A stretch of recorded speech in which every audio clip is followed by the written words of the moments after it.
So excited to share some stuff with you tonight. I have been traveling all over the country, buying and selling and visiting relatives and seeing friends, and I have been showing little bits of that in my videos as I go along. So I'm not going to show you everything that I picked up tonight because you'd be here all night. But I did want to highlight some certain things that you haven't seen yet, because I have been into some private estates, and generally when I go to a private estate, out of deference to the family, I don't film the inside of their house when I'm picking up things. And I've also gotten some old store stock from a store that sold Fenton in the past. And of course, I've got a lot of events coming up. We'll talk about that too. Yes, I let my hair down, Lena. It's funny, my hair is still long. It was actually going to be short by now. I went to have it cut and they measured it, and I am 1 inch short of the length it needs to be to donate. So I still have long hair. So I decided to just let it sit there. And let's see here. Yes. Oh, Zeno has a doppelganger in Paris, Tennessee. I'll have to let him know. Hello, Miss Wildlife. It's good to see you. It's great to see all of you folks. And I wanted to talk a little bit about some of the stuff that I've been finding, and also where it's going to appear. But one thing I will say is, if you see something that you really love as we're going through things tonight, the next thing I'm doing is on Wednesday morning, I'm doing a 10 at 10 with Heidi of Rosie's Antique or Rosie's Auction House. And so if you see stuff that you really love and you would like me to put it in the 10 at 10 this Wednesday, I will be happy to do that for you. You can send an email. I'll try to watch comments, but I can't always write everything down and keep it in my mind. So send me an email at theantiquenomad@gmail.com. If you're coming to Teak Stock in Michigan, or you're coming to the Springfield Antique Show and you see something that you're like, wow, I really would like to have that, let me know and I'll try to set it aside. So, basically, yes, those are the things that are coming up. I have a pretty packed September, and then I'll be going to the West Coast in October, and I'm really excited to be, it's still summer technically, but it's Labor Day now, and that means that we can't wear white anymore, if you follow the old notions. But it does mean that we are getting into another antique and vintage show season, and I'm very excited about that because I really love going around and meeting you folks in person and getting to show and tell and share all this stuff. And the first one is linked to Teak Stock. Okay, yes, Teak Stock is actually, I think the best thing is go to Rosie's Auction House on YouTube, and she's got all the information right there, and she will be able to set you up. The nice thing about Teak Stock is it is it's a fun event because I do appraisals on Sunday. You're welcome to bring a couple of things. We have an auction on Saturday. I have actually been roped into being auctioneer, and I'm going to do 2 different auction flights. I have about 8 or 10 Fenton items that are samples and unusual and scarce things that are in the auction catalog. You can actually see the catalog now on Auction Zip under Rosie's Auction House. But she has a live auction on Saturday. We have the antique show where we all set up, and I bring it all. I bring a lot of the collectors who come through are connected because they love Fenton, and that's been a specialty of hers for a long time.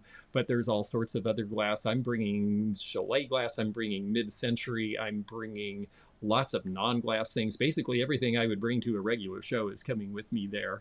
And so it's just a lot of fun. And what's nice is that it's not a massive, huge thing, but there's lots of activity and it's pretty informal. So it's an opportunity where we can sit and talk a spell, and it's not quite so jamming. Whereas the Springfield Antique Show, which is Teak Stock, is the 14th, 15th, and 16th, I believe.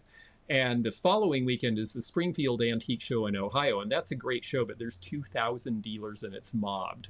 And so it's a different kind of experience. So if you are interested in going to a real world show, it just depends on what kind of thing that you like. If you want a more intimate thing where you get to meet people and talk to them and have it be more one-on-one, then Teak Stock is the place for you. And if you want to just see so much stuff it'll just make your mind boggle, then Springfield Antique Show is a great place for that. And, oh, thank you, Carol Sue. 13th, 14th, and 15th, I think she's saying. And yes, Carol Sue is coming. A bunch of people are coming. I think Lena Ray is going to come. And then I know we've got a bunch of people coming to Springfield as well. I think Willie Joe and Beth Kemper and the Wrinkles are going to set up by me, and that'll be really fun too. So, well, let me show you some of the things that I've been getting, because like I said, a lot of this isn't going to appear in a video because these things came out of a private home. I've got, you know, since we're on the Fenton kick, let's start with that just because it's right here in front of me, and then we'll go into some other stuff. So I have various Fenton pieces. I just put a smattering on the table today, but these actually came out of the stock of a store that is closed that was a Fenton dealer for a long time. And so this one I think is rather special. This is the Lotus Green Mist, and it's got this wonderful pink top. This was a really short-lived color for them. It was really close to the end, and so this is just a really unusual piece with the apples on it. I don't think this one was ever in the line, actually. And so it's something that they made a small number of as a demonstration piece and then never actually issued. And there's our signature on the bottom. Ah, Betty, hello, nice to see you there. And yes, that's a very pretty piece. I am bringing some older pieces too. I know a lot of people are interested in the artware, but I found this, and it's a really nice cranberry hobnail opalescent piece from about 1950. And of course, back then they didn't have Fenton marks on the bottom of these. You just have to know by the hobnails. The hobnails on Fenton, if you look up close, tend to be kind of pointy-ish, as you see there. And so that helps distinguish it. And they did this wonderful cranberry color with the, I think it took 22 karat gold in the batch to get this rich cranberry. And so that's always a fun piece. Jill Carpenter's here. Hello, Jill. Nice to see you. I'm sorry, I should have said hi to all of you individually, but there's so many of you that I couldn't keep up with it all, so that's great. Another piece that came from the store that is no longer there is this one. This is a nice painted artware piece. I love this teal color with the opalescent edge. This one is part of the Heirloom Optic collection, and this was a very short run in 2003, just a couple years before they closed, and it has the George Fenton signature as well as the painted stuff too. And thank you, Miss Wildlife. Yes, absolutely. If you see something that you just love, I will absolutely put it on the 10 at 10 on Wednesday. And let's see what else we have here that I can show you. I'll be bringing a number of figurines, including some of these. This one was a collector's showcase exclusive, which means it was made only for that store. And it might be a sweet little thing for, who knows, maybe you're having an election watch party.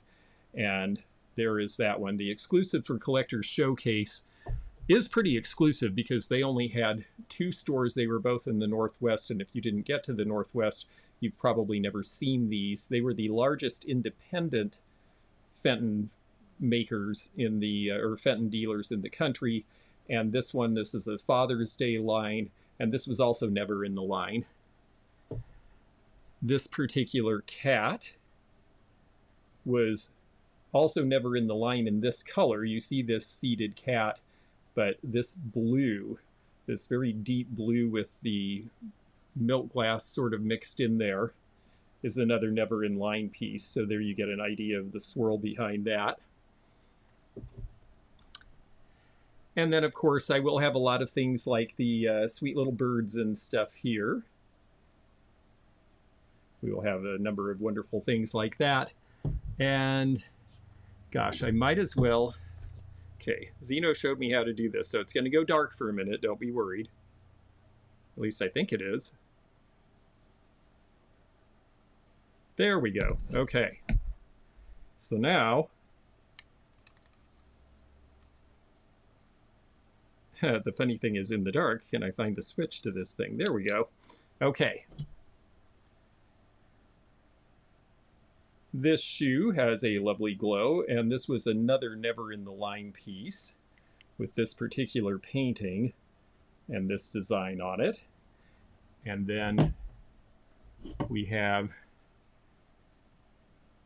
the bird here, who is a classic, and this one's painted as well. I always like the painted pieces because if you're doing blacklight, then you have something that shows and gives some contrast, so it's not just a bunch of throbbing green without any detail. And then this one is signed by Dane Frederick, who is one of the more collectible of their hand painters. And then I've just got to show you these two. These are not Fenton, but these are definitely going to come to Teak Stock unless somebody says, hey, I want you to run that on 10 at 10. These are Gibson glass, and this is Hanging Hearts. We always think of Hanging Hearts with Dave Fetty. See how the hearts come out when you light it? And we always think of that as being Dave Fetty from Fenton, but to be honest with you, Imperial Glass made Hanging Hearts all the way back in the 1920s. If you saw my recent video from Madison Bookville in New York, you saw me highlight some of the old Imperial Hanging Hearts. This is another Gibson piece here. I just love the way they glow. I will turn the lights back on here so you can see how these things look. There we go. In a normal light. Here's the Hanging Hearts. I've got two different ones, and again, this was Gibson glass, but I just think they're really, really elegant and nice, and great that they're also Vaseline. So yeah, so I am trying to bring some unusual things. I do have other stuff. I can't blow all of my cover because you know, a lot of you folks who go up to Teak Stock, I have one vase that's really, really incredible. It is not a Fenton piece. It is a studio art piece, and I think you'll really like it. Is by the same company that made this piece, and that is Orient and Flume. I saw Critter Girl in there, and she loves the critters, so I had to show this. This is the Panda with its original sales sheet. And yes, Lena, the hearts are very dramatic. Absolutely. There's the signature on the bottom of the Orient and Flume. So yeah, we've got some cool stuff. And again, like I said, if you see something you just really want to have and you can't go to the shows, if you want to send me an email, and I can put it up on the 10 at 10 on this Wednesday. And yes, the panda bear. Yes, everybody loves pandas. So that's a small smattering of what I have coming in Fenton. I've actually got about 6 boxes of Fenton, a whole lot of custard glass. I will be selling a little of that on the 10 at 10 as well. This Wednesday, so we will have fun and we will find homes for these wonderful, lovely things. Let's take a look at some of the things. I went to an estate in New York before I went to the Madison Bookville show, and it's funny, I had a few people say, I don't know why you didn't buy more stuff. You picked up stuff and you bought some, but boy, you left some really great things behind. Well, that's because I had just spent $2,500 the day before. And so we have some things, a few things are actually set aside for my next eBay flight, but mainly I'm going to be bringing them to the shows. And let's see here. Well, let's start with basics just because that's an easy thing to do. I did actually end up with a bunch of dinnerware. I also went to a private estate. This is Royal Worcester's Evesham. You don't really see the covered casserole too much. There's the Royal Worcester label. They were a really good company that was in England for about 200 years, and they only went out of business about 20 years ago. But this pattern is still very popular because people didn't get to finish their collections before the company sold. So I sell this pretty well, and this is an unusual piece. You can tell it's pretty farm fresh. It's got a nice layer of grease from sitting up on a high shelf in a kitchen. So I have a little cleaning to do. Also from that estate, tell us about the 10 at 10. Oh, I'm sorry. Yes, let me do that. Okay, so on It's Just Money, exactly. On Wednesday, I will be doing a 10 at 10 sale. Rosie's Auction House does it every day. I will be simulcasting on this channel on Wednesday with her. And we do a little sale where I think usually she does it on her own, and she sells 10 items at 10 o'clock in the morning.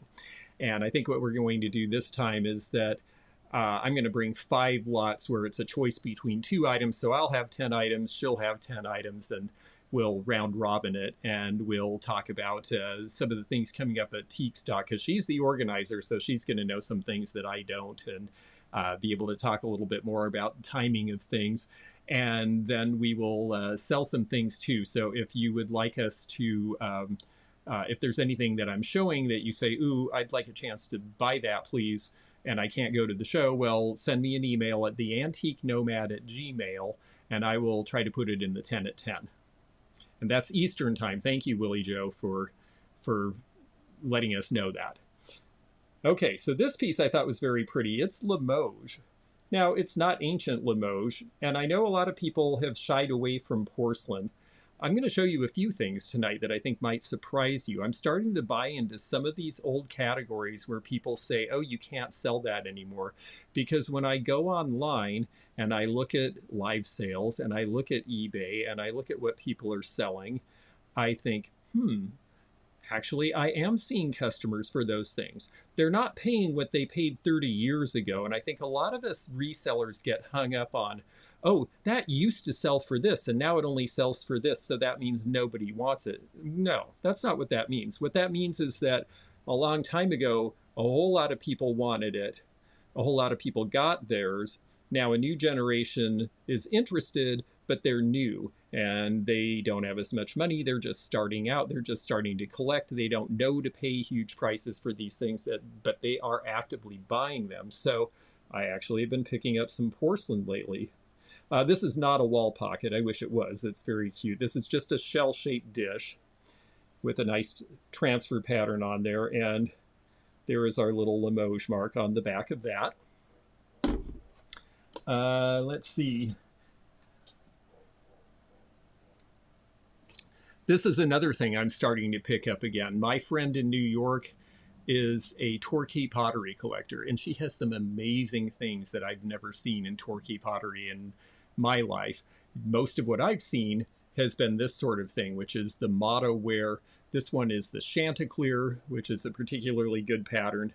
And what I like about these is, you know, we're in this day where everybody's hanging mottos on their wall. Well, here's this whole line of things that was done in the 1930s, 40s, and 50s that have mottos and inspirational affirmations on them. This one is, do the work that's nearest, though it's dull at whiles, helping when you meet them, lame dogs over stiles. Now that's a little bit obscure to us because some of what they did was in Cornish and Devonshire dialect. Devonshire is where Torquay is. And for those of you who think, I've heard of Torquay, well, maybe you have seen the show Fawlty Towers with John Cleese, where he is the irascible innkeeper. And that was supposed to be, their hotel was supposed to be in Torquay because that's a big British seacoast destination. And that's why a lot of these people were made. And I think that it's just really fun. It's interesting, Beth Kemper is saying there were a lot of younger people at the Louisville flea market this past weekend, and that is absolutely true. We are definitely seeing a younger generation get interested and excited about antiques and vintage, and some of what they're looking for those of us who lived through it in the 70s and 80s, we think, that doesn't seem all that old. On the other hand, it's old to them, it's nostalgic to them, it is vintage, and this is how we get people interested, and then we get to educate and broaden their perspective. And for that reason, and thank you, Lena Ray. Yes, much prettier than Ray Dunn, I have to admit. Spell that, please. Torquay is Torquay. I think that's what you were asking. Let's see here. I've also been looking when I can find them. There really aren't a ton of real antiques on the market, but this is an example of one. This is from the Victorian era. This is a letter holder. And look at all of the wonderful detail in it. And you can see just a little bit of wear on the high points, like there should be for something that's 150 years old. I think it's just amazing to have something in your hands that's that old. And look at the back. back then they figured that maybe the desk sits in the middle of the room, or you just want to see pretty things on all sides. So they took the time and they decorated everything. It was not just, and thank you for that spelling, Hedron. And yes, I love all the details too. Oh, it's Stephanie from Thrifting Adventures. Nice to see you. And yeah, I think it's really cool too. And the interesting thing is, she had the price on it that she paid for it. She paid this price 30 years ago. It's probably worth about the same value today. And that is because a lot of people, again, younger generations, they don't understand and know true antiques, so there hasn't been price appreciation, but that means they are a relative bargain to us now. And that's why I'm starting to look for some of these things that don't just fall into the usual categories of mid-century studio pottery and those kinds of things. I still love all that stuff, but I'm looking for things that are unusual and that people respond to, and I'm watching your responses. Willie Joe, perfect example. Oh, thanks. Nice to see you, Critter Girl. Have a nice dinner. Don't you just love holding a true antique and wondering who else has hold it? Always gives me pause. Absolutely. This thing was made in England originally. So this thing somehow came across the ocean with somebody, or was sent as a gift with somebody, or somebody picked it up. Maybe some GI stationed in England and after the Second World War. Who knows how it ended up on our shores? But here is this wonderful, beautiful thing that has been, you know, at this point, it's 150 years old. That means it's been through 5 generations of people, and it's still here. And if we take care of it, it'll be here 5 generations from now. I think about that sometimes when I hold this stuff about, wow, it's amazing. I'm holding on to something, and if I'm a good steward of it and take good care of it, it's going to outlive me. Agatha Christie lived in Torquay. I did not know that. That's very interesting. Also from that, and this was very kind because I spent a lot of money, the lady of the house gave me this as a gift with purchase. These are antique bellows for the fireplace. And, you know, it's the middle of summer, and she was like, oh, we're not using those. Plus, they have a hole in the side, so they're really just for decoration. But she basically gave me them as a gift with purchase, and look at the way they're tacked, all the detail in the copper. These are going to date again back to probably 1880, 1890. It's possible you could find a good leather worker to do something about this, or else you just do it really fast and blow the air on your fire that way. Yes, wish we could hear the backstory. Some things we know the backstory and some things we don't, and we just have to do our best to put it in a context that we understand, at least where it came from and all that sort of thing. I mean, for example, the Torquay piece I showed you, you know, you look at this and you think, well, it's cute, it's sweet. But then you find out that a very well-known Italian ceramicist came over to that part of England in the late Victorian period, came up with this blue scroll work, and it was so popular that Queen Victoria's daughters started to collect this stuff, and that's why it became very famous for a while. So, you know, just even knowing the backstory behind the manufacturing of these pieces, that's why I talk a lot about this stuff in my videos, because I think it just, it gives us a connection to the past that's greater than just, oh, it's a picture. Let's see here. I bought several pieces of silver. I've really been looking for silver. Silver's kind of an obvious thing right now because the prices are about the highest that they've been in years. It's about $24 or $25 an ounce. And I got a decent price on this because it is a wonderful dresser set in repoussé. Repoussé is where you take the silver sheet and then you hammer it into a mold, and that's how you get your design. But if you notice, they're not exactly the same pattern. They're all sterling silver, and they do have, I have some cleaning to do. This does have a nice thick beveled mirror, so you know it's older because you can see a gap. Thinner mirror, you can't see a gap between your finger because the mirror is so thin, but this one has a gap, so we know this is a nice older piece from about 1910. Was there electricity back then? Well, it just depended on where you lived. There was electricity in some places and not others. Electric lights in the United States, Louisville, Kentucky had a big exposition, and the wealthy area of town was lit up by Edison as a demonstration project back in like 1880. Centralia, Washington, where I have an antique store space, They have an area called the Edison District. It got electric light in 1890. Some parts of town didn't get it until the 1930s. So really depended on where you were. Nice to see you here, Sarah. And Connie Jean, I'm looking forward to seeing you too. You thrifted an old bellows painted with mushrooms. Yes. Oh, I can't wait. Connie Jean has the great, one thing that's fun about Teak Stock is that people show up and they do what they do. And Connie Jean and her husband have the neatest little 1960s glamper, and he's very good at restoration and things, and she's very good at putting things together. It is the cutest thing. I would take that thing all over the country, and I think you could.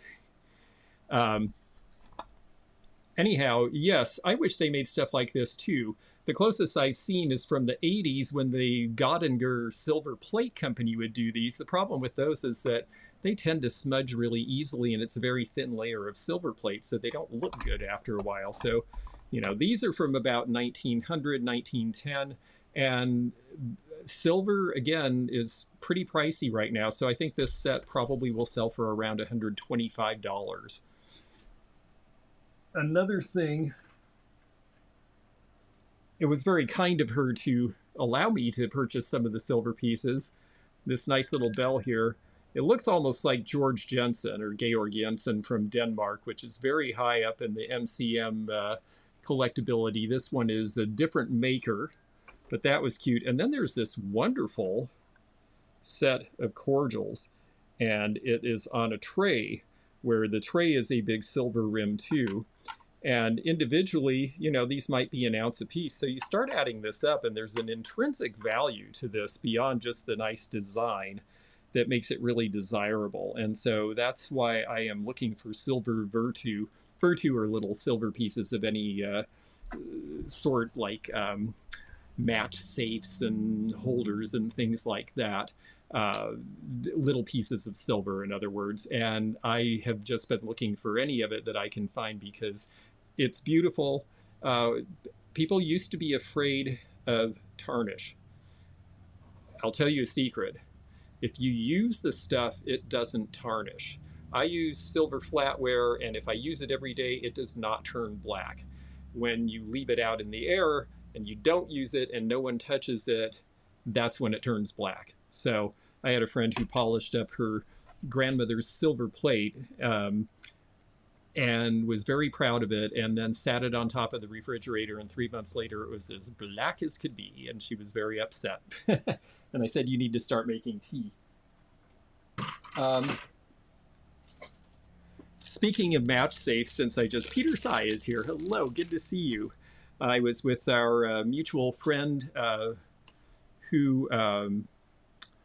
Sandy from My Flippin' Van Life, and we went shopping at Madison Bookville, and I showed you most of the things in a video, so most of what's here is not from that, but I will show you this one piece because it was so small and it was only on the screen briefly.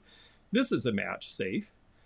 This one shows this one is celluloid, so they have this picture of the, I believe it's the Waterloo River in Waterville, Maine, and then the back is advertising 1910, the 25th anniversary of the Harry H. Dunbar in the Door drugstore. I wonder if that place is still there. I bet the building might be. And then you would put your matches in here. This is about the time that people start giving out free matchbooks, so you don't really see these much after that. Vintage jewelry. Well, I'll tell you what. Judith Jack sterling and marcasite jewelry from the 80s, some Art Deco revival designs. Those are some of the better Judith Jack pieces to have, absolutely, are the sterling and marcasite. And marcasite is starting to become popular again. And so you really want to start studying the 80s pieces now before there's a flood of reproductions on the market. It was originally popular in the 1920s and 30s, and those pieces typically were very flat and were never hollow. In the 80s, sometimes they're a hollow body with marcasites and that sort of thing. And usually they look a little more Deco revival, where it's not really so streamlined, it's more chunky and big like the 80s were. So, well, since you mentioned jewelry, let me show you some other things. These came from this estate in New York as well. These are Lea Stein out of Paris. It's just the coolest stuff. She would, her husband helped her formulate celluloid in a way where she could use, she'd been a textile designer in Paris, and they figured out how you could sandwich metal, fabrics, all sorts of things in celluloid, build up layers almost in a fused way, and then layer them into jewelry. And her stuff is very popular. And here's the mark on it. Now, it was produced in France in the 1970s, and then the market was saturated. They sold it out, and a New York jeweler got it, started selling it. It became so popular that they actually started making it again. So there's 2 generations. See the texture in there? That's actually because there's some sort of a piece of fabric that has been placed in the middle of this. And look how even the back is interesting looking. I just think they're really neat. And so, yeah, we're going to have some fun. Those are probably the most interesting jewelry pieces, but I have been buying a little jewelry. I definitely will. I always look for it. And I found some pieces. This one's another really nice piece.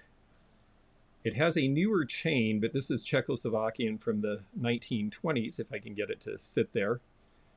And it's not a particularly elaborate piece because it's a square and it's fairly flat, but it's got great stones, good enameling, and that wonderful Czech glass in the middle. And that cobalt color, which was very popular in the 1980s, was also very popular in the 1920s and 30s when that piece was made.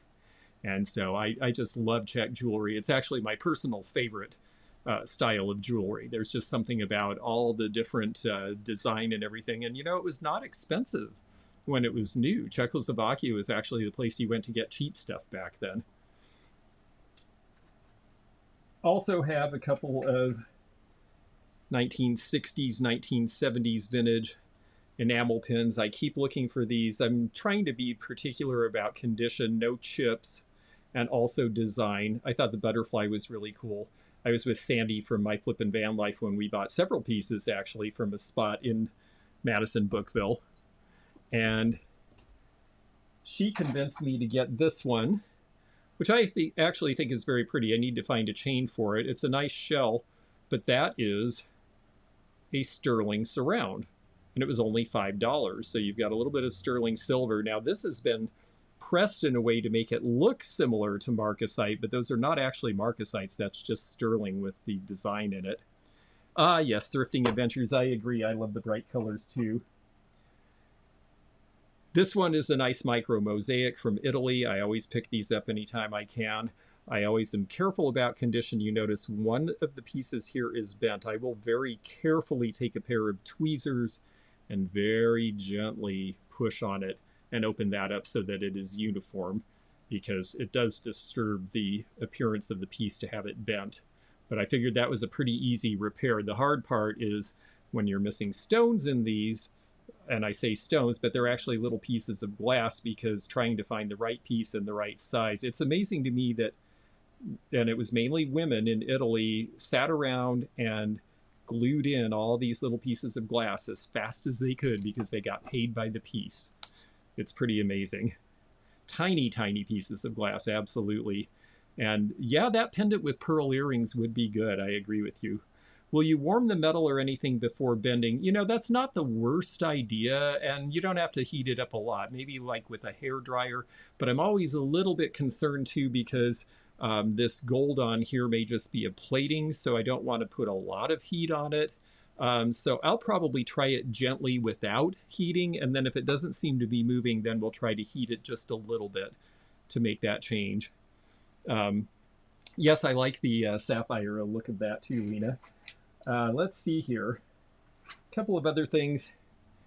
I thought this is really neat. I like any Russian jewelry, and this is it a balalaika? It's like a mandolin, but I just thought that was really cute with the bird. It's a little different.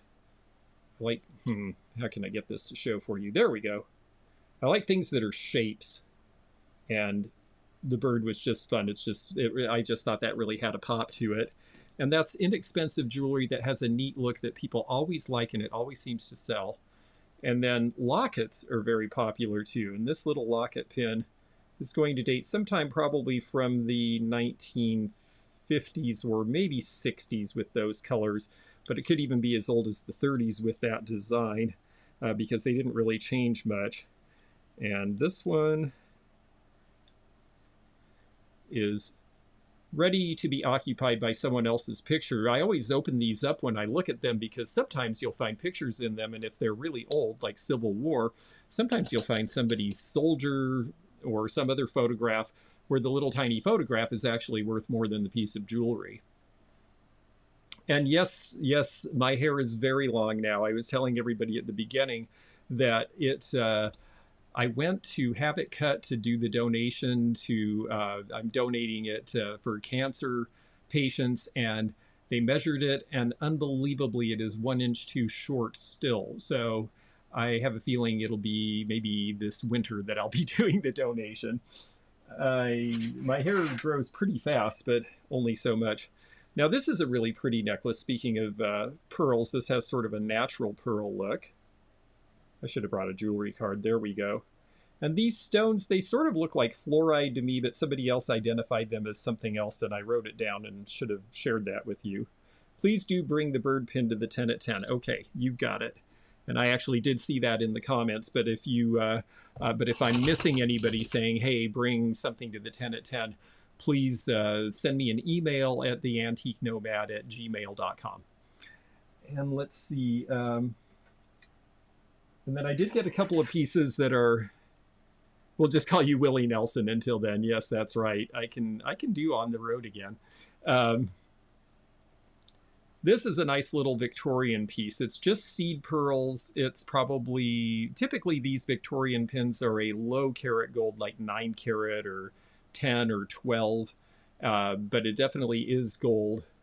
It's not just costume. And I usually don't buy really delicate little things like this, but I've noticed the Victorian collectors, well, a lot of Victorian jewelry is very delicate, and they don't mind that. And then this one I think is interesting. Now this one actually is an interesting combination to me. That's gold and silver with the stones. So the gold insets are in the metal surrounds there. And so this one actually has gold content and is a fairly serious piece of jewelry, definitely something to be locked up in a showcase. And it might look odd when it's hanging in midair, but I think it's going to prove to be pretty wearable for somebody, because I think it looks good on the wrist. Not my hairy wrist, but you know what I'm saying. And very intricate, yes. So I've been trying to be specific on jewelry, because I do have a lot of costume jewelry, but I'm trying to look for things that have a pop or some color or an interesting design or are a little better. I'm definitely looking for brand names too, other than the Lea Stein. Haven't been finding a lot of brand name jewelry. Let's see here. Also from New York, people are interested in brass again, and I am trying very hard to help people distinguish between really good quality brass and kind of flimsy, thin brass that was made in India.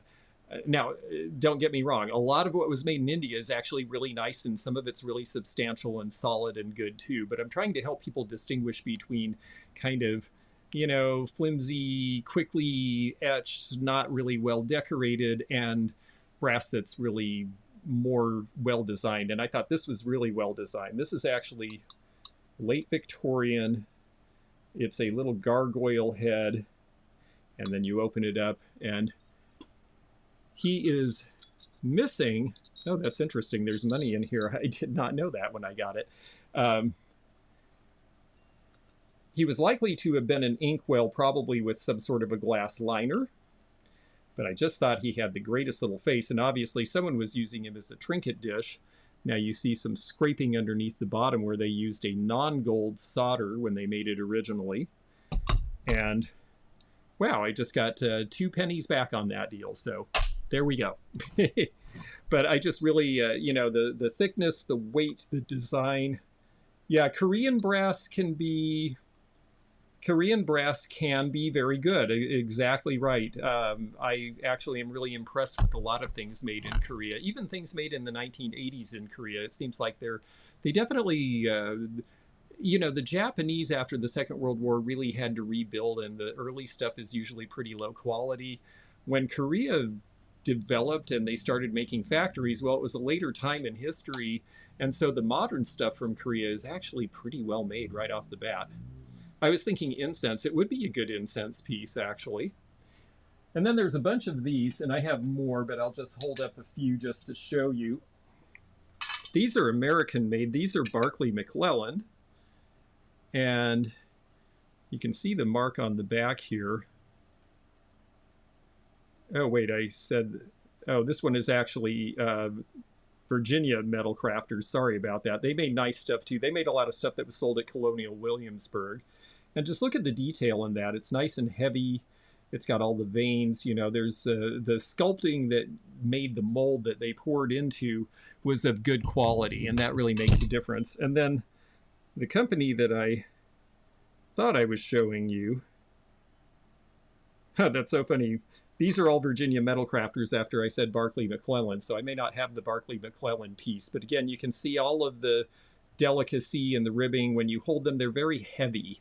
They have a real heft to them. They don't feel lightweight or tinny or thin. This one, yeah, it's interesting. I think all of these are Virginia Metal Craft, and I don't have the Barclay McClelland to show you, but that's another good name. And there you go. A lot of these were done in the 1950s and 60s, but they continued to produce. And I just think that they're, yeah, this one is copyright 1948, I believe is the number on there, if I'm seeing that right. And this is the geranium, just a cute little leaf.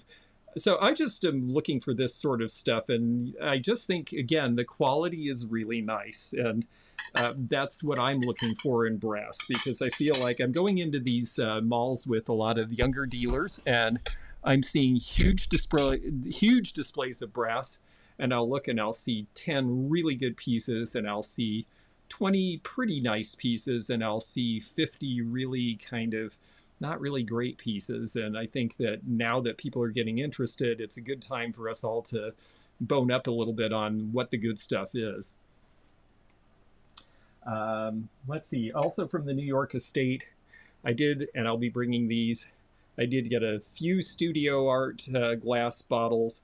I have not even looked up the signatures on these. They have signatures, but I have not looked up who they were. The prices were fair enough for what they were regardless. And so I have a little bit of research to do on that. Here's another one. This I thought was sort of interesting because it's a double layer, 1980s. Important, you notice this. It was really easy to snap these off and break them. Usually you're supposed to have a long dauber that goes all the way to the bottom. If you broke it, you'll often see where there's satin on the end, where they kind of had it polished out and it's shorter. But generally they were supposed to be long. So look for that when you're buying these things, because a lot of people did damage them. Let's see what else in the way of glass perfumes. This one is an English company. It's very 80s looking with the different glass colors mixed together, but I just thought it was appealing. And it actually looks better on my end because with light coming through it, you get the color better. These are hand painted. I thought this one was just very sweet. And it reminds me of Czechoslovakian pieces I've had, so I think it's probably Bohemian. And then this one is rather old, and I thought had very sweet enameling. This one is probably 3 generations older than the other ones that I showed you. So I always like to have, perfume bottles and boudoir stuff with people collecting jewelry. It all goes together, and I find that there's a customer who really enjoys that. But I also find that if you can find perfume, the lady of the house was very kind to me. She let me go into her bathroom where she had her boudoir display, and she said, I want to keep this one, and this one. You can have any of the rest. So I took anything that smelled good. This is Balenciaga, and the bottle, I think this one, these all smell good. I always test them first if they have, even if they only have part of the contents. If you're going to sell these, the contents definitely make them worth more. I have an Eichholt with the stopper broken off in it. Well, at least it's got the stopper. You know, I mean, it is okay to polish them, and it's better to have it than not. But yes, that is definitely a thing that happened a lot. And then this one was very famous. This is arpege. They also did My Sin. And it's got the original box, and this one's hardly been used. She said these were not actually her favorite scents, and so she kept the one that was her favorite and sold me the others, which is great. And there's a couple of others. This one is some Eau de Cologne. And then this one is Miss Dior, because you can't go wrong with the Dior name. So I enjoy taking these things to shows because I do find I've got a couple of specific collectors who come looking for them. But I do find that when they look at the price and they compare it to what it costs to get new, or some of these fragrances are discontinued, if it still smells good, people get very excited about that. So let's see here. Okay, I hope she's watching. I don't know if I've seen her, but Izela from Crafts and Dolls loves sewing, loves looms, and I got this little loom, and I just thought it was the neatest thing, and the woman I got it from said she had actually used it. It's got the piece in here.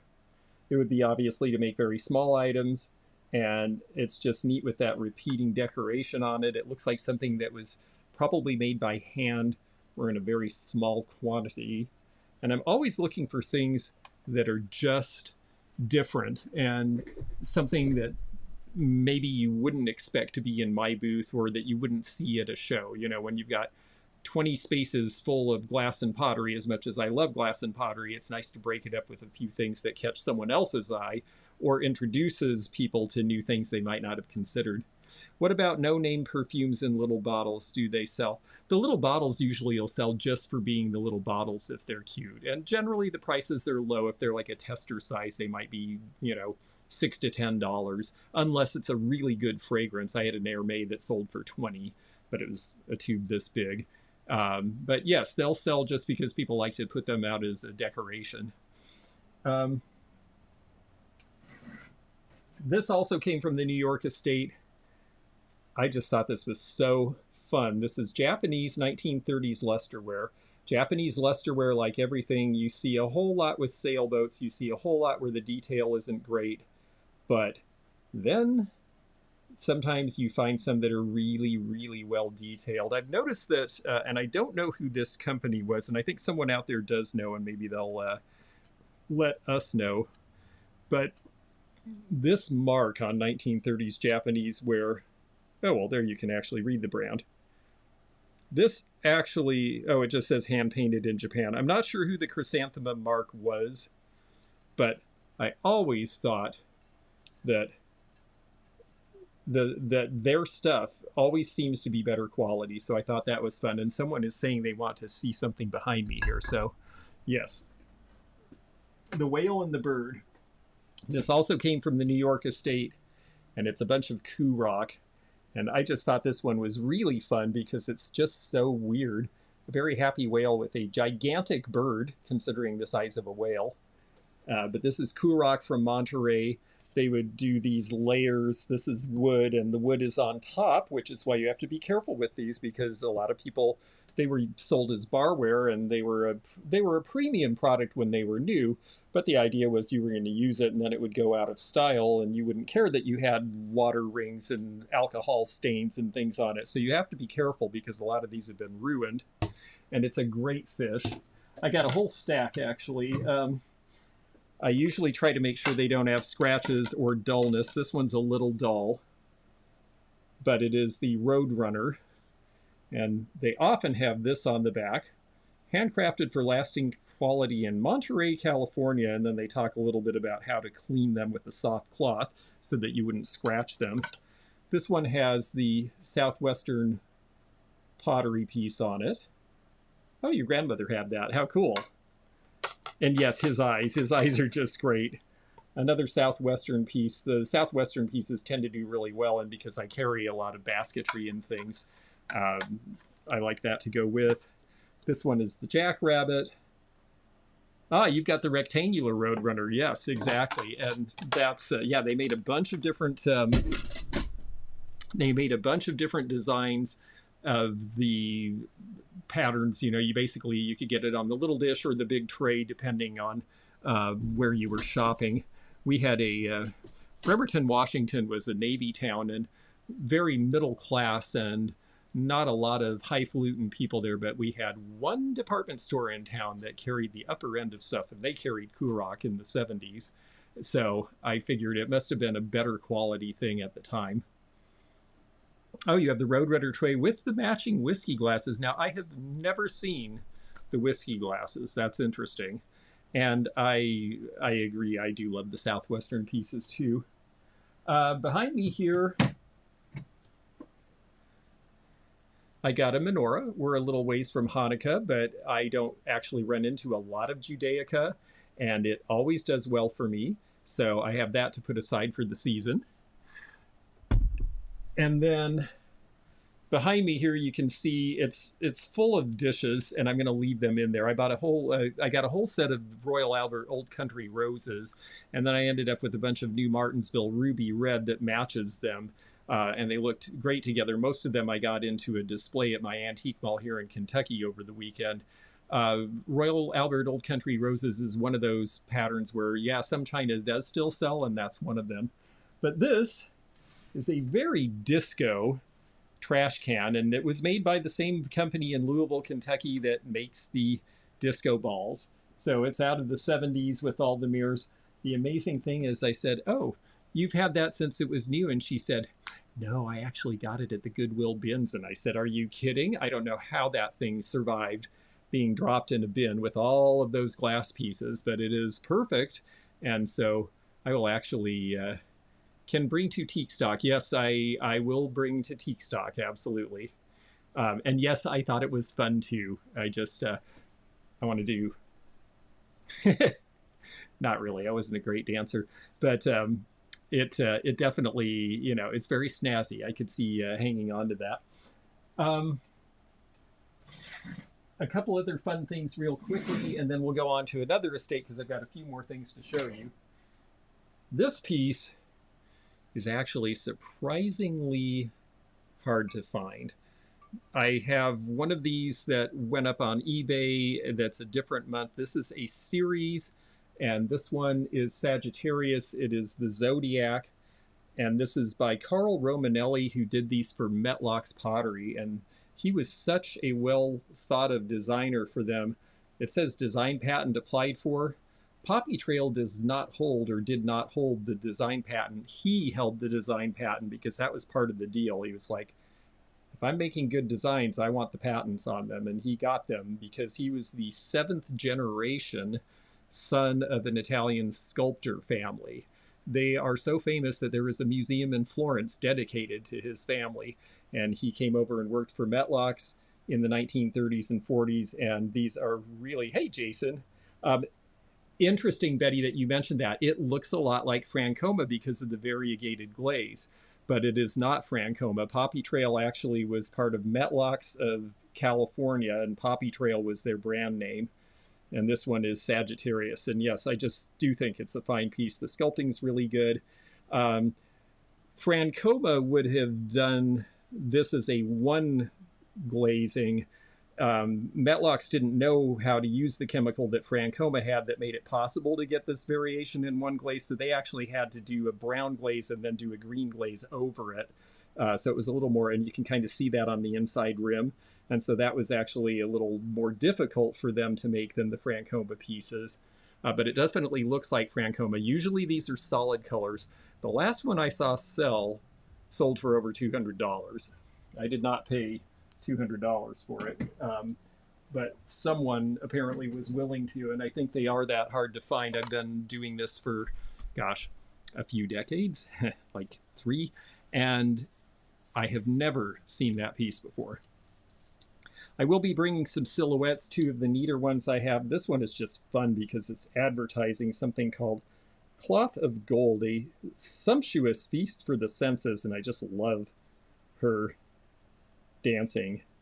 And yes, you should have the Aquarius, Betty, exactly. Everyone should get one for their sign.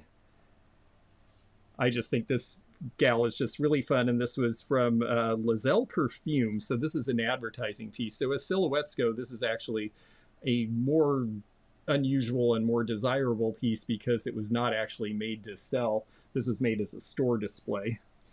Whereas this one was made to sell. But you can always tell they were a little finer when they have that beige background. They are a little more formal and a little more studied. And this one has a nice mark on the back called Afternoon Tea, and it tells a little bit about who made this. This was actually out of, well, it says on the back, maybe I'll be able to read it this way. Yes, there's our mark on the back. This is not the Newton or the usual advertising ones. This one was actually done as a nice piece to hang in a home, as opposed to being an advertising giveaway, even though it is from the 1930s. And it is actually based on a real silhouette.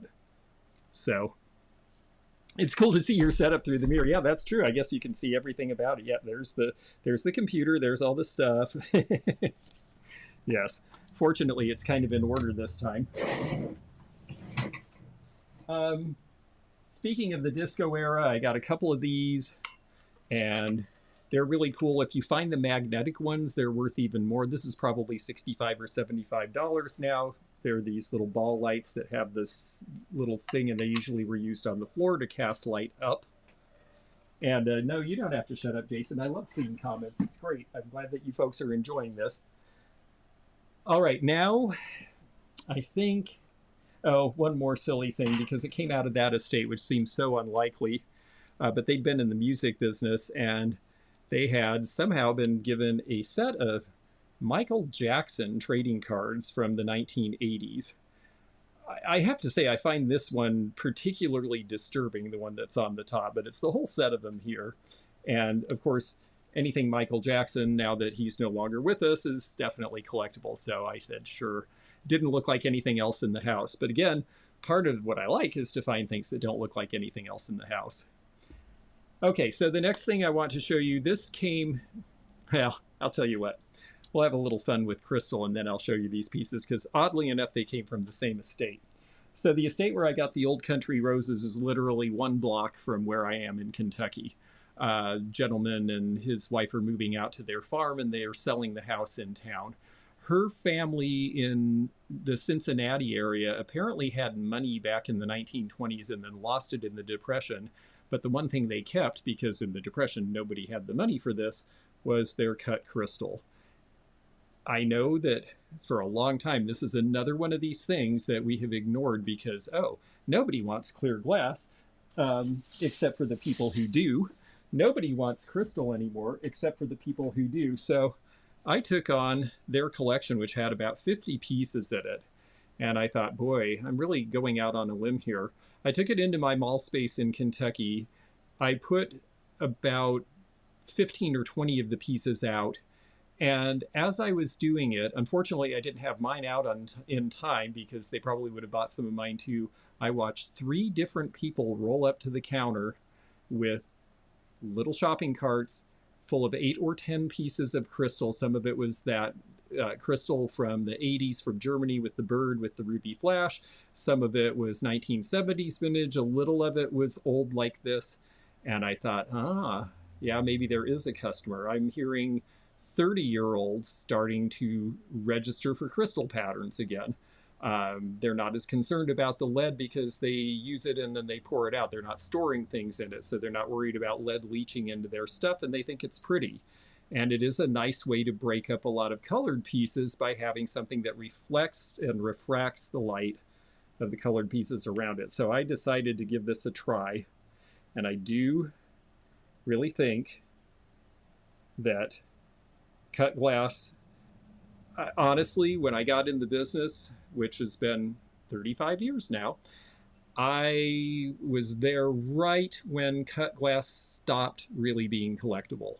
And it's really kind of sat around and not sold for a lot of money relative to what it went for then. But when I went online and I start looking at these earlier pieces, brilliant cut period and early 1920s, are selling for $40 and $50 and $60 and $75 a piece. And that to me is real money, especially given the fact that so many people have given up on this, that they're selling for practically nothing at estate sales and swap meets and things like that.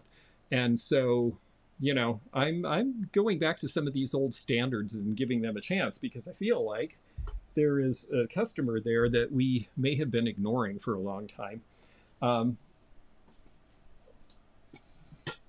The difference between pressed glass and crystal, cut crystal, well, this is very pretty, this big cake dome, but this is pressed, and you can tell when you feel it. In fact, I'll show you the bottom. It may be really obvious to you then. It does ring nicely because it's got lead content, but this pattern is clearly pressed. It doesn't have any sharpness. It doesn't feel like, it feels like a machine pressed a pattern into it, like pattern glass, which essentially it is. This, on the other hand, this big dome, this definitely is cut. You can see the cut lines in the ovals here. If I get my face out of the way, you can. You can see the cut lines in the pinwheels, and I just think that these are really pretty, and that there is a customer that we didn't realize. So I'm giving it a chance, and we'll see how it turns out. Usually when people see it, they see some little modest piece like this that sells for $15 or $20, and they say, well, what's the big deal about that?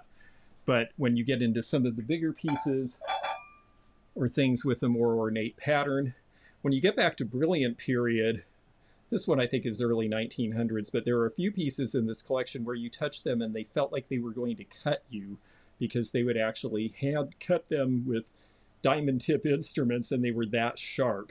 And that's the stuff that really is the earliest and the best. So let me know if it sells. I have a huge cut glass punch bowl in the closet. And a clear swung base and a vase very similar that someone created a make-do from. Yeah, it's beautiful and hard to find not chipped. That's very, very important. All those saw teeth on the edge, they have to be perfect. And I have to say, this collection, they really babied it. I only found one piece in 3 china cabinets that had a chip. So, Critter Girl, you're back. Well, thank you. We spent so much time that you had a nice dinner and you're with us again. That's great. So, why did I take on a bunch of stuff that was fancy china and crystal? Well, because that wasn't all that was in the house. As we were going through, they had this entertainment center, and on the top were all of these fake ferns. And the guy, as I'm looking at this other stuff and saying, well, I'm willing to take some of this. I think some of it probably has a customer now. He said, oh, I almost forgot about these. Maybe you would be interested in these. He has toys from the 1920s that belonged to his father.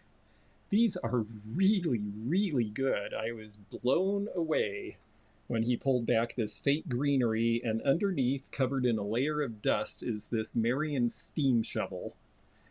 I couldn't believe it. And I was like, wow, do you have anything more like that? And he sure did. This one, now the steam shovels were a big deal in 1920s construction, so kids loved to play with them back then. I've noticed that they don't sell as high as some of the other pieces, but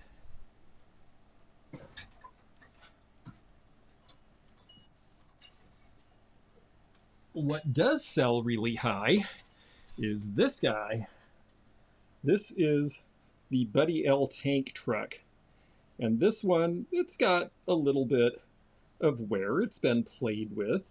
These were actually made really, really heavily, so you could sit on top of these and roll around on them if you were a toddler, which a lot of toddlers did.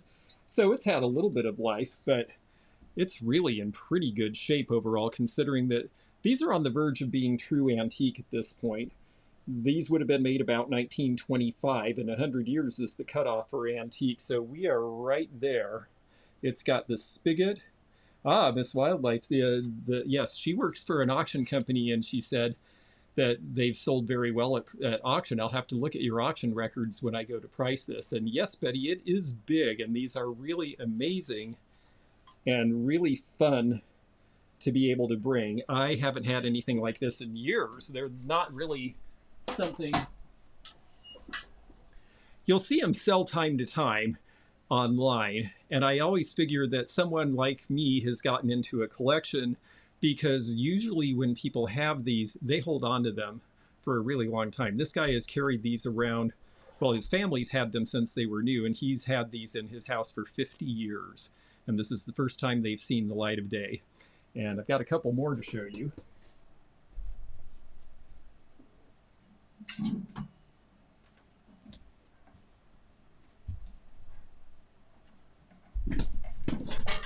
Woo! They're so big, I want to make sure I don't fall over and knock everything down. This one is the Buddy L Express line. Try to pull back far enough so you can see the whole thing in the picture. And there is the back. It's even got the hinges. It's really important that they have all the parts, and this one does. And yeah, Beth, I think I am going to have an interesting booth. Especially because I'm not even showing you everything I've got. Believe me, I will have more, but I am very excited about some of the stuff that we've got this time. There was one other toy he had that I have never seen before. They usually sell for a few $100s, but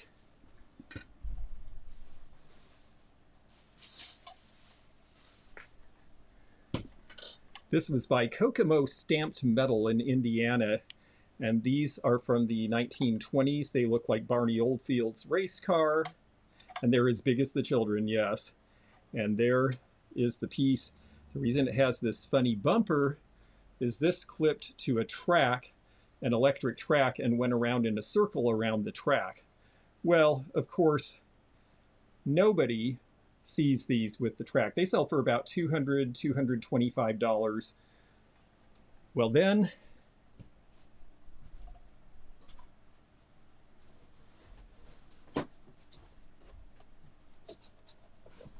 the gentleman said, "Oh, I think I have some of the other pieces in the basement." And he came up with the track.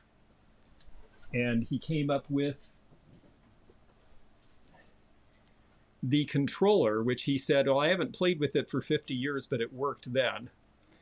And he came up with, and he said, "Oh, it's in terrible condition. I don't know if you'll want it." And I said, "Oh, just the fact that it exists, I will take it."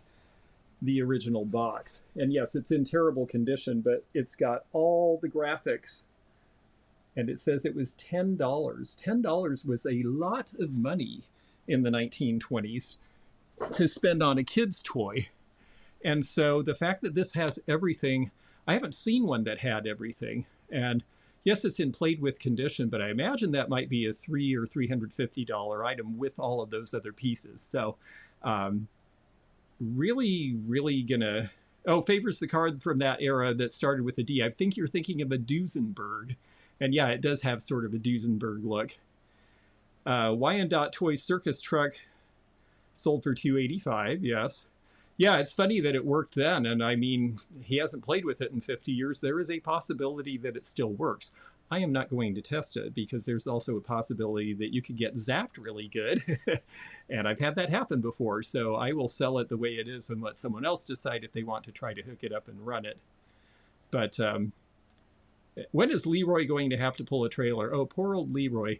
My van has 225,000 miles on it. I think I basically, at this point, if it fits in the van, it goes. Otherwise, I don't think I could make Leroy pull a trailer too. Let's see.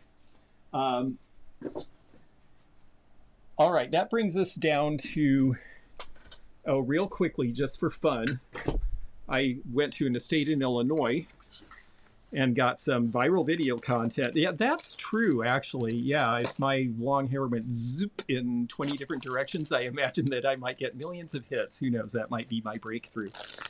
I went to an estate in Illinois. Oh, thank you, Pamela. That's very, very kind of you. I really appreciate that. Super stickers and stuff. I promise you it all goes right to making more video and going more places and showing you more things. So anyway, I went to this place in Illinois and I got a bunch of stuff, but what I got that was kind of fun is a whole lot of stuff that's sort of kids stuff, little stuff. the kind of thing that people just enjoy going through at a show or a sale. All of these are pencil sharpeners. You see Snoopy in the corner. One is shaped like a television. One's shaped like a compass. In the back here is a Byerly's orange drink bottle. There's the snowman, who I think is not Stay Puft, but one of the other logos. Little things like this, you know, they might only sell for $8 or $10 or $12, but they're really fun for people. They're fun for people to explore and have fun with who maybe are not into housewares or decorative items, or younger people who are getting started and want something that's fun and interesting that they don't, you know, have a huge budget for. And I love having stuff like this. These all have a flash view in them, so they change as you move them around. And then a bunch of these, I'll just take some out and hold them up. I've got a whole bunch more of these, but a bunch of these are, it is Stay Puft. Okay, thank you, Sarah. I should know that. I saw Ghostbusters after everyone else did. That was a little disappointing. Everyone already told me about it before I saw it. But I've got a bunch of these Bakelite pencil sharpeners that were popular in the 1930s and 40s with Disney characters. So those are going to be really fun.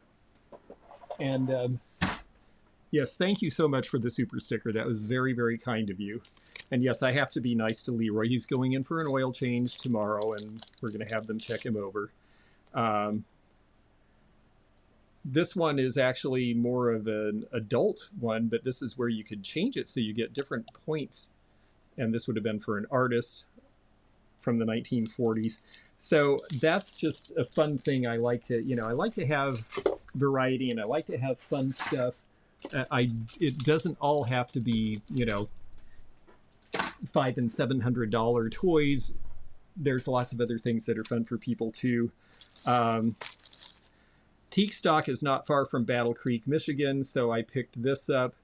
I also picked up a number of different letter openers. Letter openers are very collectible. I sell these almost every time I get them. I tried to pick ones that were a little more interesting, like there's the tank truck, very similar to the Buddy L. Union 76 for the gas and oil people. You know, almost everybody made these, so there's some that are more desirable than others. This one has a Mercury dime stuck in the top of it. And then there's these, and I have a whole set of these. There's a couple of extra in here. This is Zulu Lulu. They originally were put up on a card. They are sexist, racist, and ageist all at the same time. They came out in the late 1950s. And you notice that as she gets older, she gets a little less perky and petite. Very outrageous now. And because of that, actually kind of valuable now. They sell for about $50 a set. Mama Liz, well, thank you so much. It's great to see you here. And I know that I know time is moving on. I've got one more big box I want to show you. So I'll show you these things really quickly. But I also got a box full of pocket knives. I have not had any new pocket knives for a long time. And most of these are novelty, but there's some pretty good novelty. There's Girl Scouts. There's Hopalong Cassidy. That's a pretty good one right there. These from the 70s and 80s that are shaped like trucks always seem to do well. These are mostly not this kind. This is actually the more collectible old style kind here, and Case is a very good name. Most of these are more advertising related, but they're fun. And again, this is something people like to root through. And I find that if you're selling online, it's great to have a lot in one category so that people can spend a lot of time looking through it all and pick their favorites. And if you're at a show, it's great to have a lot of one category because people can spend a lot of time picking through it and pick their favorites. And it keeps them entertained in your booth or on your website longer. And that's a good thing. I wanted the Girl Scout one when I was a kid. Interesting. Yes. Yes, Girl Scout knives are good. Another thing from that, and then we'll move on to our last box, because our last box is a surprise even to me. These are various advertising mirrors and novelty mirrors from various places. I like the one with the boat. These were pocket mirrors that were given out, especially in the 19 teens and 20s. This one is a rather famous one for Nature's Remedy. It was better than pills for liver ills, 25 cents a box, and I love the face, and that's what'll sell that one. Speaking of faces, you could have them done for your wedding day, for example. You could have them done because you just wanted to give one to your beau or beaux. I like that flapper haircut. And guys could have them done to give to their beaux as well.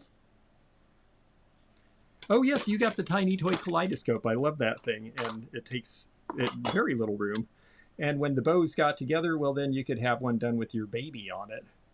So these are just really fun, and again, it's the kind of thing that I just find to be entertaining for people. It's a glimpse of the past, and I think that's a lot of what gets us excited in this.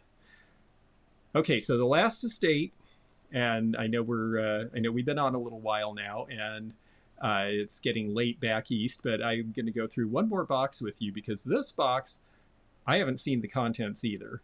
I have a friend in Seattle who asked me to take stuff to sell. He's where I've gotten a lot of Sasha Brostoff pieces, because he went to the estate sale. He was a dealer for a while. He was buying them and saving them up, thinking he would sell them someday. And he's gone into real estate and is doing fine in that, and said, here, you be the dealer. And so I went to pick up boxes, and he said, there's one box that's been packed for 20 years. And we have a mutual friend, and he said, I asked Carlos if I should look at it and pick through it before. And Carlos said, no, it's been in storage for 20 years. You already kept your favorite things. You already said your house has everything you want in it. Just give it to George and let him do his thing. So we just threw it in the van. And so we're going to open it right now and see what there is.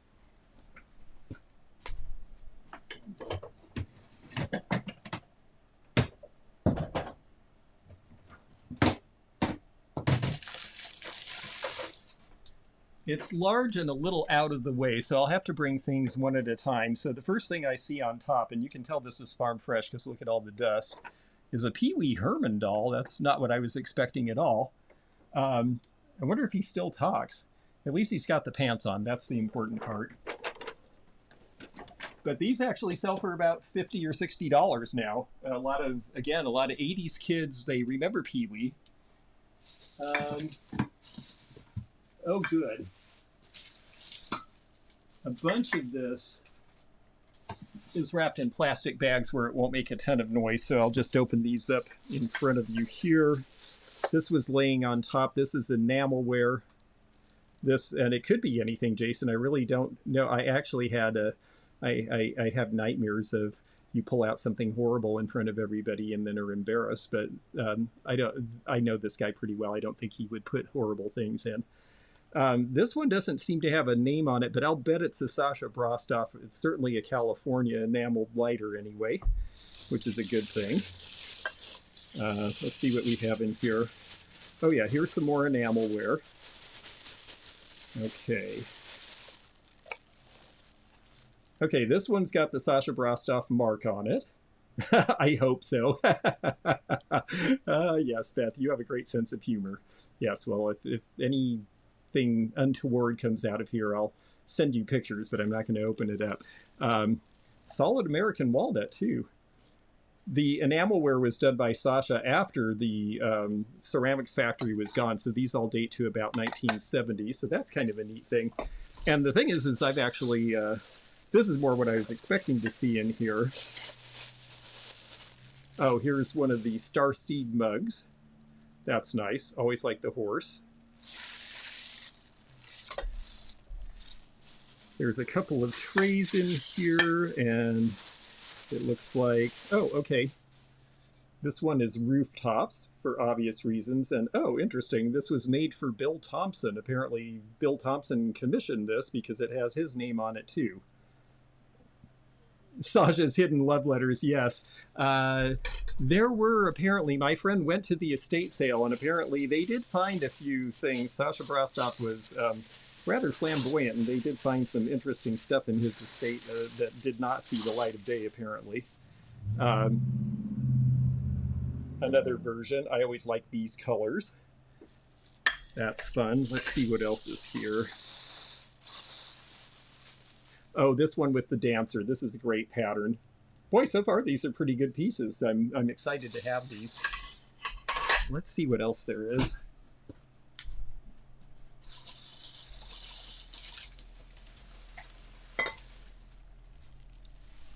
Okay, now this I don't really get at all.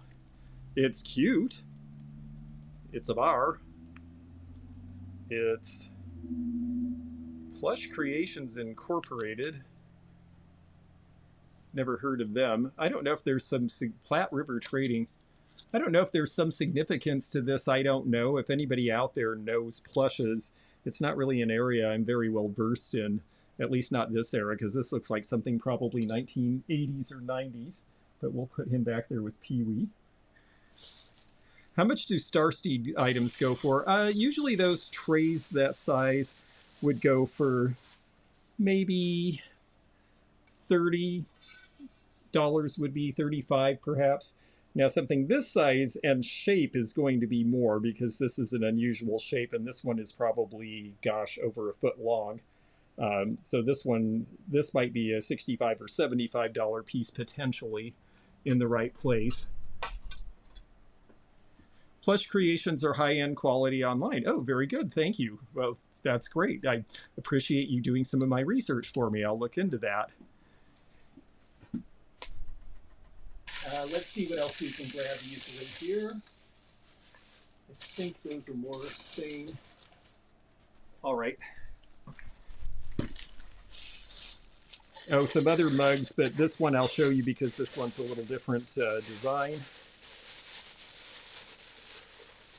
This one is one of the totemic mugs, and these always do well in the Northwest. They had a big business with Alaska as well, some of the gift stores up there. And let's see here, this one, yes, another totem. Well, these are great to find. It's like Christmas early. I like this. Shoot, this could get noisy. Bear with me a minute here.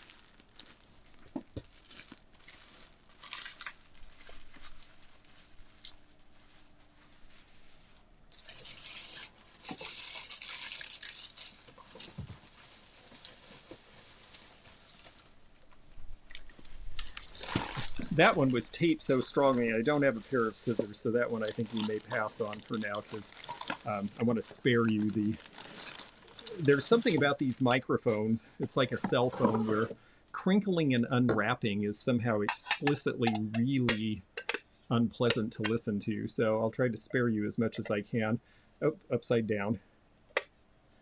My 37-year-old son has discovered table lighters. Oh, that's so great. I bet he will love it. And I think table lighters are a lot of fun. I mean, they're useful occasionally.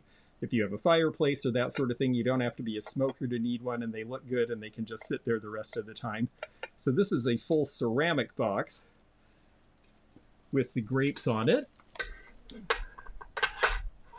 Okay. Couple more mugs. Ooh, that's very tiki god looking, don't you think? With the Cyclops. I don't think I've ever seen that pattern before. That one's... I don't know if I could have this staring at me over my morning coffee, but I like it. And it stares back at the person that you're sitting with, so that's kind of fun.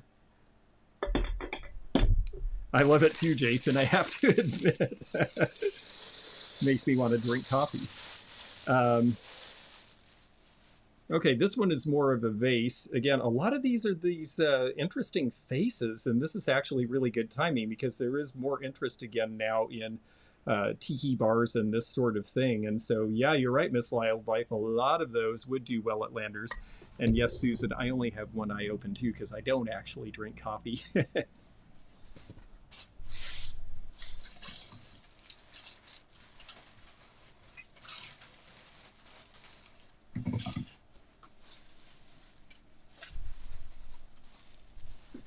Well, this is certainly a grab bag box. So this guy I remember from the 70s. Was this Weiler's? It's not Kool-Aid Kid. It was one of those punch companies, and I remember that you could use them for beer. That is true. That's true. I'm actually a cider drinker, so if I was going to have anything, that would be my drink of choice for that.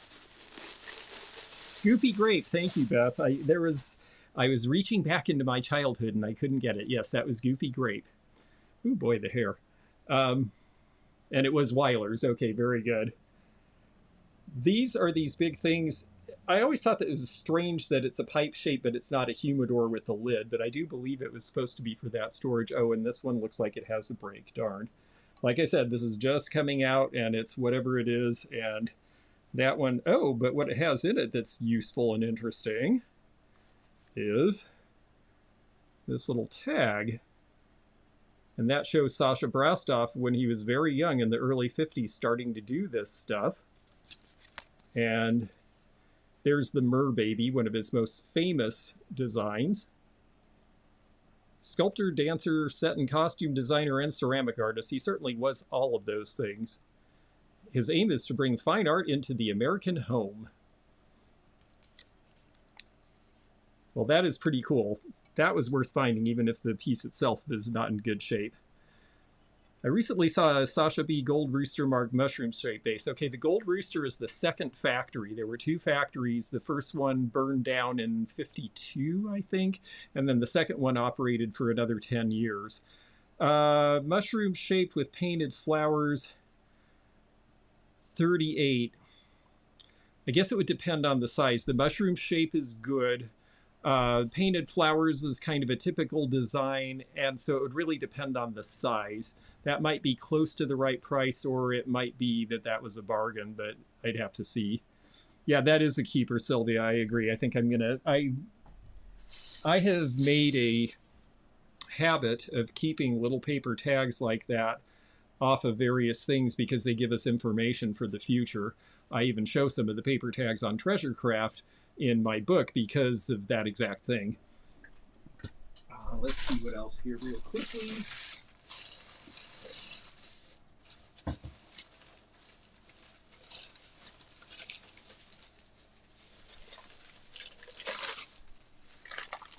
Okay, we're getting a little closer to the bottom, and randomly there's Flintstones Kids with Wilma. I think this is 1980s, but I do see these in antique stores now. Hey, Lorraine. Well, you're pretty late, but watch along with us for a few more minutes. We're going through the last box, and this one's the mystery box because all the other stuff that I brought were things that I picked up from estates and places, but this box was just given to me by a friend of mine, and he said, I think it's mostly Sasha Brastoff, but I don't know what's in it, just sell it. And we found a Pee Wee Herman doll, and we found Wilma Flintstone glass and a few other things, but mainly it has been Sasha Brastoff. And here's another one of these Cyclopses. Loved that cartoon in the 80s, yes. Again, this one, Connie Jean was saying it had the gold rooster mark. Notice this one has Sasha B, but it does not have a rooster on the bottom. That means this is from the first factory.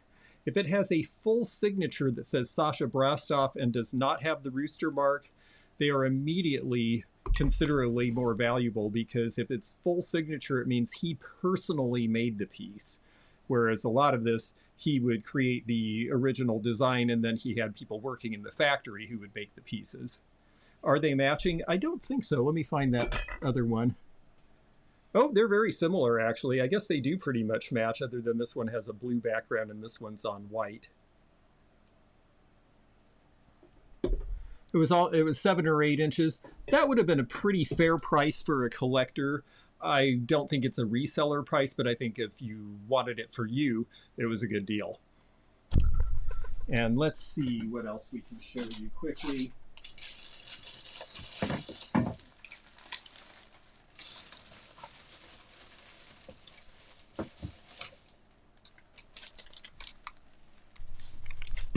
I think there's a lot more little mugs. I don't know if these are going to be more Sasha, if there's something else. They feel like glass. Oh, these silly things. Yeah, these are Flintstones mugs, again, from McDonald's, probably around the time that the movie came out, actually. And it feels like there's 3 of those, so I'm just going to leave those in the wrapping. We'll see what this next piece is here. Sasha Brostoff, and this is a deeper bowl. And here is the gold rooster, the second factory mark that Connie Jean was referring to. The mug seems to have teeth. The vase looks like it doesn't. That's interesting. I hadn't noticed that, but I will definitely look for that. All right. One more round.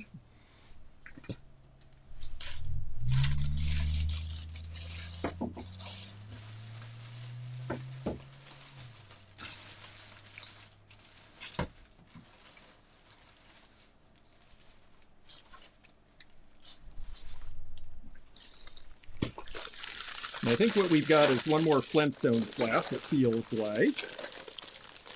Oh yeah, there's Betty.